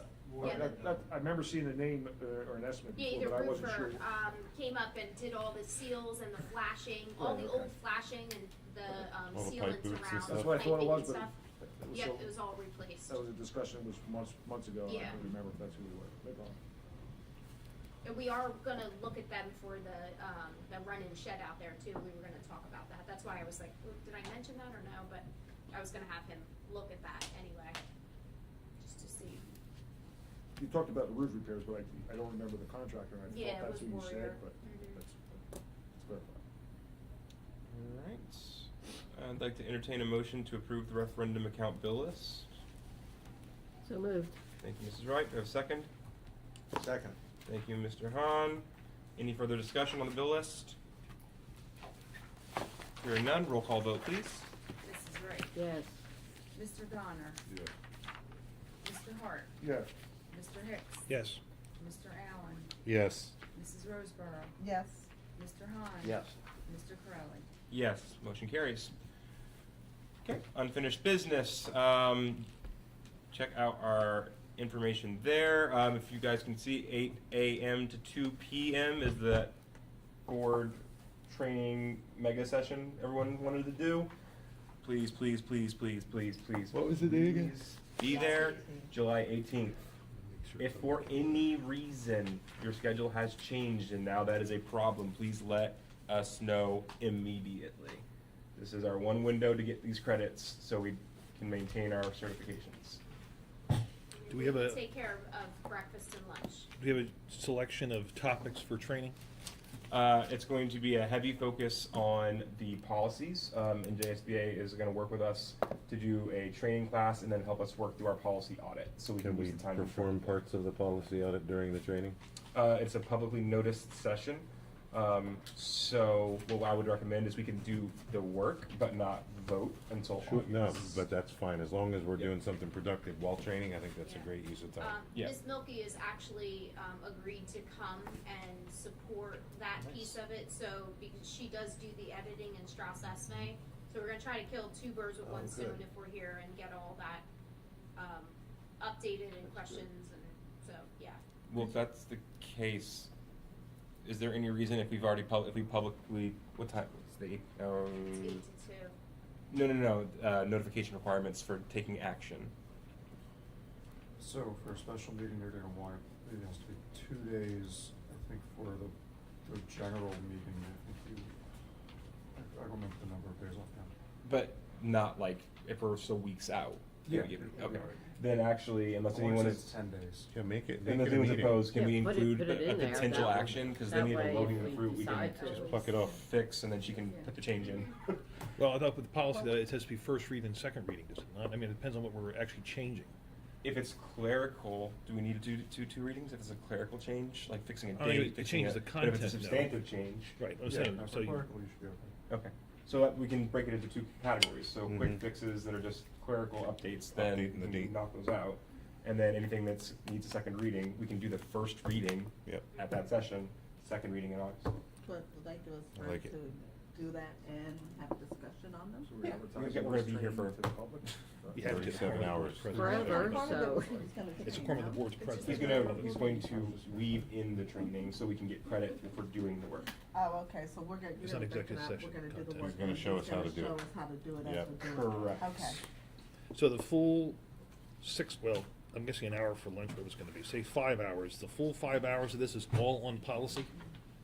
It is going to be primarily on policy. They will add additional training if we need to. The idea is that we will have the required credits by the end of this. Jeff, this isn't a union job, we're working through lunch, buddy. No, I no, was no. gonna say, this is a working lunch. Okay, well, whatever, I'm just trying to understand what the day is gonna entail. That's a Yes. very heavy, tedious topic, policy, so we're in for the long haul there. Milky did a lot of The legwork. All right, well, then we should need maybe 5 hours in it. Let's say, if we can get other options of topics, I think the board should be given that opportunity to weigh in on what we would like to talk about that day, if that's an option. The other question I have is, when are we doing the tour? Is that gonna be that day as well? Yes, during your lunch break. Okay, so grab and go lunch, okay. Wraps. If anyone has anything they would like to have added to the training session in particular, shoot an email. We'll send it over to Justin. The idea was just to try to get the credits and be productive, and the audit was a board goal, so. And Mr. Crowley, he can give us, if you ask him, he'll give you a menu of topics to pick from, as opposed to us telling him what we want, see what they have to offer. And then we can say, okay, I'd like to see 1, 2, 3, or whatever, and then whatever the consensus of the board is, then you pick those 3. You follow me? No, I'm following you. So, I mean, I can ask him for a list. I would also just suggest that if there's any concerns, I'm a big person, like I like my training to be based on an issue that we have versus forcing a class into it. So if there's an issue that you would like us to work on as a board, I think that's more helpful, because then he could tell us, hey, this training would be best for it, even though you might think this one is, like presenting the person with the knowledge with the issue you're trying to solve. Actually, I think it'll eliminate a lot of back and forth if you just have him tell us, here are the topics we have available to offer to you. It's like usually like a full sheet of them. And then we can, okay, yeah, this pertains to us, or, maybe it's just something of an interesting topic we just want to talk about because it's interesting. So, that's all Okay. I'm saying. I just think 5 hours of policy, that's, by the second hour of policy, I'm gonna be probably sleeping off. Oh, I promise there won't be a lot of sleep, and we'll Well. sprinkle the contentious ones throughout. Well, when Um, he sent your email, he said the 6 credits would cover everything with policies. Yeah, exactly. That time is So- fine. I'll argue with Leon constantly for you, Well, just we, for entertainment. Well, I think it's a healthy discussion. This is the first time we're talking about what's the agenda for that day. I would just like to know what it is we're talking about, that's all. All right. Any other, you started saying something, Ms. Roseborough? Yes, will we, see what, Chris has done? As She far already as- passed it around. That's like, Yeah, 2 meetings. Can you resend that email? Because I know we sent it, and then there's a physical printout if you prefer at the office. We didn't print copies of it because it's 2 binders. It's Right, two but we very can look thick it up printers. here. Yeah. She said we had an But- email sent around with a link to it, I believe. Oh, well, then I'll just go back and look at it. Yeah, because she broke it out so that way you can just color code it. Yeah. And Oh, yeah, that's right. the Yeah, it was binder all is color colored. coded. Yeah. That's, No. you've seen it. Yeah, You've when seen you it. said color coded, that brought it back. Yeah, it's the pink Yeah. pages. So what application are we using at this agenda when we go through these policies? The Strauss esme, or are we using board docs? And why are we spending 10 grand when it looks like it links to the Strauss esme anyhow? That's the only thing about an issue with this whole thing, I'm thinking about it. So, 2 different things. Yeah. yeah, But it's so, not when you go to their board docs, because when I go to policies, it goes to the Strauss esme. The Strauss esme is just the policies. Okay. now, once and if we move to NJSBA, they have tighter integration with board docs, so it's not just a handoff, that universal search that it has in board docs at the top. that searches minutes and attachments. It is supposed to, if you have diligent, compatible policies, search them as well, so you're not having to go to the policies and then search it again. We have debated over the past few years whether it's worth the switch to NJSBA, not only in part because Strauss Esme had misled quite a few districts into what was mandatory and what wasn't, but other dissatisfactions with their service. So that's been an ongoing topic of discussion for a couple of years, whether we should switch or not. The cost is also a factor. I'm just looking at what I see in the diligent, what I'm accessing, it's not very much for what we're paying. Well, it's I'm looking for it's the an benefit. ongoing discussion, I think, of whether or not it's worth that switch. And I guess the question too, Mr. John and I were talking too, do we, and this is no one's fault, I'm just asking a question, have we fully maximized the capabilities of board docs? Yes. We have the full potential of board docs, Yes, from a software standpoint. yes. Okay, I don't know. Well, No, I would argue not- with that, no, because we don't have the policy That's integration. correct. But That's as the far as we policy. can, Yeah. yes. All right, minus policy, I'm saying Yeah. everything I else. mean, when I'm looking at it, it goes, when I hit the button for the policies. It takes you to Strauss's It just website. takes you to Strauss Esme, Correct. and I don't see where it links across, and then I thought there was an understanding between numerical numbering policy differences between the different. There is, so Yeah, the NJSBA uses a different numbering structure, so that's the whole mapping that they discussed. So if it's the normal mapping, they can do that, that's included. If it is custom mapping because we've changed or added something substantial, then they said there may be a fee for that. This is where we got hung up, kind of. Correct. Before. Yeah, but we sent all that labor for a person to put that all together.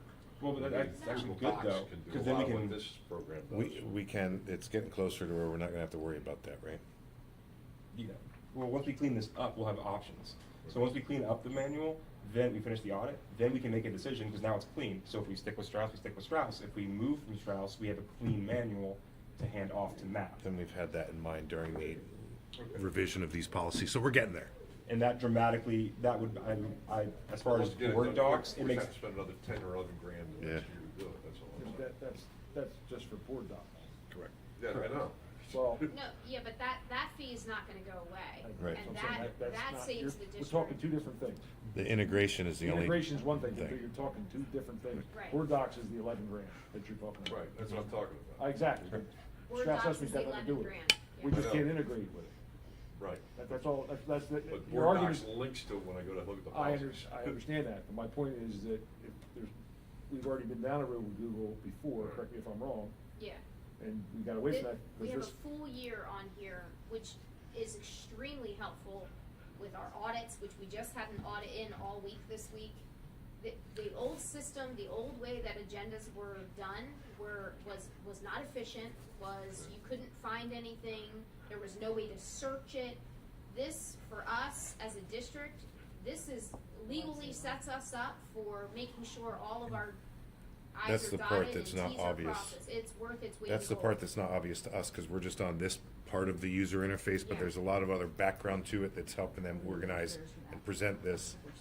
Just compared to time how it was alone done, yeah. With this, Well, I see this number, my mind, I'm looking for what's the benefit, what's it saying, Well, is it worth it? And that's what I was getting at too, are we maximizing all we can get out of it? I don't know, I mean, Yeah, just in comparatively, terms because- of man hours, Yeah. I mean, from when I put on the board to this, it took more people going back and forth, more like even just this evening, when we had to adjust it, that was not happening. you before, wouldn't have like- approved it tonight. Correct, It and. would never have been, it would have had to wait till the next meeting to be approved, and you can't operate like that, like, well, the not board, in the world of the 21st century. in all fairness, the board can add to its agenda the night it wants to. Sure. We can, so that, I don't necessarily agree with that argument that you But couldn't have. public facing, they can't see it. Correct. Okay, well, The we've advertised transparency piece isn't we've there. advertised the meeting, the public knows we're meeting, we can take action on, so. But they wouldn't see the minutes or the rest of those things. They wouldn't be able to see that it was on the agenda until the minutes came out like 4 months And later. I agree with that, but that the board has that right to do that.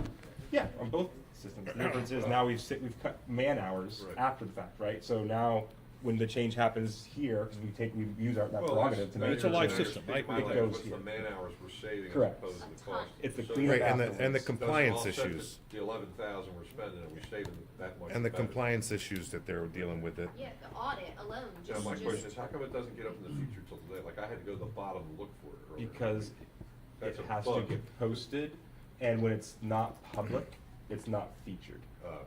So when you log And in, there- it'll Because be I'm under trying to find 2026. it. There was a bug this morning, that was the because the same thing happened to me this morning when I went to go Yeah, I can't find look it. at it, All and of a Mrs. sudden- Geibel made a phone call and they fixed it shortly afterwards. It does that to me almost every time I go to try to. It's usually not, it's usually updated once, like a couple days before, and then like the morning of, there's another, When I get the email saying it's there, and then I go and look, I can't find it, it's not there. yeah. You have to Well, go you- under But feature. if it's not Extra fund. public, you gotta go to the year. The year. Jump to the year. Well, I figured that out. The Okay, I know, but 2026 that was- tab, yeah. I'm going just. You have to log in. Features at the top, well, I'm logged in, but features at the top, and I won't see it, and then I'll go down to the. If you year, and go to collapse the bottom of featured, the and- right, screen, right. And then I find it, right? have to I'm dig like, for it. Why does it just? That is an appear on the annoying screen? part of the interface, yeah. I will say one thing, I'm not trying to make work for people, that would be helpful is if we're using this, it's very helpful to do research where I'm trying to look back to see if we've done something, or if I'm trying to find, like when I was trying to find presentations that have been done previously, because I knew we had them as attachments, and I needed to reference them. It's great if it's happened in the past 2 years, because I can search, and it searches the attachments. If there was any way we could add as many of them as we have previous agendas to like the library, like not recreate the agendas, just the actual physical PDF. We I know you started uploaded some adding of the old ones. Yeah, we Yeah. didn't go way back. I know. Yeah. So what's nice about this is now that we have an entire year of this, we know there's so many deadlines and so many things that need to be approved at certain times that we just duplicate September's agenda for the following September and then adjust it. So we're not missing anything in terms of what needs to be approved, and that helps with QSAC. This is another piece. QSAC, it's tremendous. Like we just say, here's our board doc. Everything for QSAC is now on our board docs. The first year I came in and we had the QSAC, I mean, we're looking at paper trying to go through. I don't have any attachments. I don't know where anything is because the people prior to me, their drives are gone, so I couldn't search those things. And you're Or looked PDFs at and 3 treasurer's years from now. reports and So if I everything stays in leave, there. It's someone all in the sitting in app. the seat, Okay. That's they're good. able to go into board docs and see everything for QSAC. I can see the benefit then. Yeah. I'm looking at just from this end, we're missing minutes. Okay, Yeah. we can- Right. and then Right. just It doesn't big look deal. like much, Save all but that. it is a lifesaver on our end. Time, Right. it's worth its weight in gold. How is customer service with the company? They're great. Just called them today, said, hey, we have a problem. They said, yep, no problem, we're good, we got it. Yeah, by the time I wrote the email, Betty wrote back a half hour later and said, it's working for me, and Mrs. Geibel wrote back and said, yeah, I called them and they fixed it already, so it was not very long. I'm guessing they'll have upgrades. We get those automatically? Yeah, it's web-based, so It's I'm sure web-based, they so do the yeah. upgrade, Yeah, they push the okay. upgrades out. Okay, let's wrap All this right, up. district goals and action plan progress. Goal number 1 and 3 are completed. Goal number 2 will be completed at that training that we mentioned. It's coming up. Announcements and reminders are clear because it's the end of the school year. And with that, we will open public comment. Do you have, I did it. Well, I don't know if this falls under unfinished business. I was wondering. go for it. Um, Unfinished business. The Seneca graduation, if anybody went and how it was. Nobody went I didn't in, go. as far as I know. Usually I go every year, but I was in Pittsburgh this year. And also learn- I didn't go. No. I just have a couple comments if I can under Of course. announcements or whatever. Just a couple sad items to note, and I think it's important. We have people that dedicate their careers to Southampton as a district for their educational services and whatnot, and got word that Mrs. Bigeman passed away. She was one of our longtime teachers' aides. Passed away on June the 8th. I understand the circumstances behind it, but I don't want to share it here. But 31 years in Southampton. She was a teacher's aide for special needs kids, and she was here when I was a student. And great personality, always a fun, bubbly individual. So her services will be Saturday, June 27th at 11 a.m. at St. Mary's Church in Medford. There'll be a celebration of life on Monday, June 29th, 2 to 6 p.m. at Medford VFW. And if you want to send cards, there's an address, 6 Cedar Street, Medford, New Jersey, 08055. Lechner has the services. The other sad item I wanted to note, another long-time Southampton teacher, Gail Hutchinson's husband passed away, Amos Hutchinson. He actually passed back in the fall of 2025. And the celebration of life will be this Sunday, June 28th at 11:30 at the Reckless Town Farm Distillery on Route 206, right across from the county fairgrounds there in Columbus. So the daughter, Megan, did send an RSVP invitation to anyone who would be of interest. So this isn't me sharing family business. This is open to those who would be interested to go. And so again, it's Gail Hutchinson's husband passed away. So, and Gail was a long-time teacher here as well. So just two sad notes to bring to the board's attention. Can you send that information? I'll put it in an email, In but the yeah, email? I just wanted to, because it's come up pretty quick, so. Yeah.